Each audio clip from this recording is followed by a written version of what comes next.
Hey guys, this is Simon Sage from IntoMobile. Today we're unboxing the XPERIA X10 Mini from Sony Ericsson.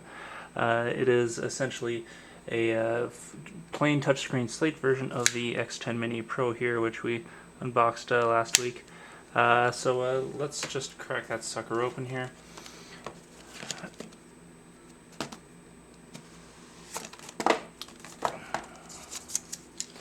So here we are. So, as you can see, fairly tiny. Just to show how big it is by comparison, we got it next to an iPod Touch there, and next to BlackBerry Bold 9000, and with its brother there, you can see they're actually about the same width, which is a little crazy, but definitely smaller height-wise. So I'll just run through the hardware really quick here. I'll just get that booted up here. We've got the camera key here and the volume rocker there. The camera on it, I think, is 5 megapixels, just like the other version. Nothing on that side. And we've got the USB bit here, micro USB, 3.5mm headphone jack with a weird little thing on the side there.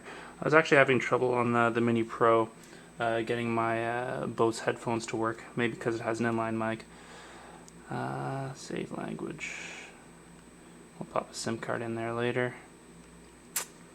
Up top we got the power. Yeah, that's about it. Certainly noticeably shorter than the Mini Pro here.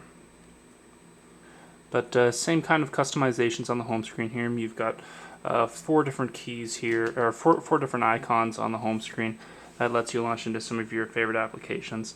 You can swap those out to whatever you want. There's a bunch of preloads, Prince of Persia, Google Talk. There's Timescape, which is Sony Ericsson's custom contact, I guess, a social networking thing. Lets you browse through Facebook and Twitter notifications really quickly and easily.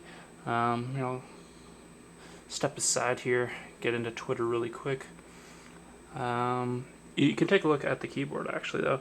It's kind of based on a standard multi-tap or numeric kind of format. You can change it between the different types and a bajillion different languages. The user interface is really smooth, much smoother than what I had experienced on the larger version of the XPERIA, the X10. Alright, so it looks like we're actually going to have to pop the SIM card in here. So that will actually give us an opportunity to show you what's underneath the hood here. I know that on the Mini Pro there was a little place where you could wedge your thumb in, but I'm not seeing anything like that here. So let's just force it brutally and potentially snap something. Okay, there we go. I found a little tiny indentation there. Actually makes it pretty easy. And don't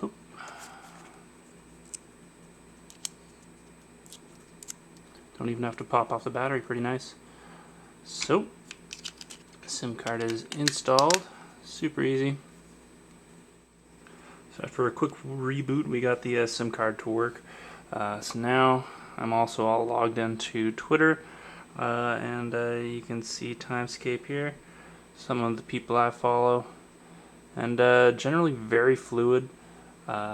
It's really nice for just kind of briefly skimming through the updates, but for the longer updates they tend to get cut off, and also you really can't do much aside from just this experience right here, browsing.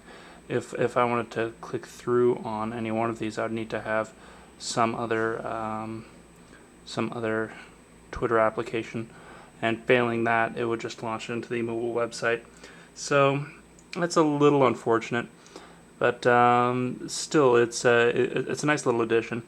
The X10, the original one, also had another application called Mediascape for browsing through music and other media, and they've kind of ditched it in the smaller format here, but the photo album is still pretty cool.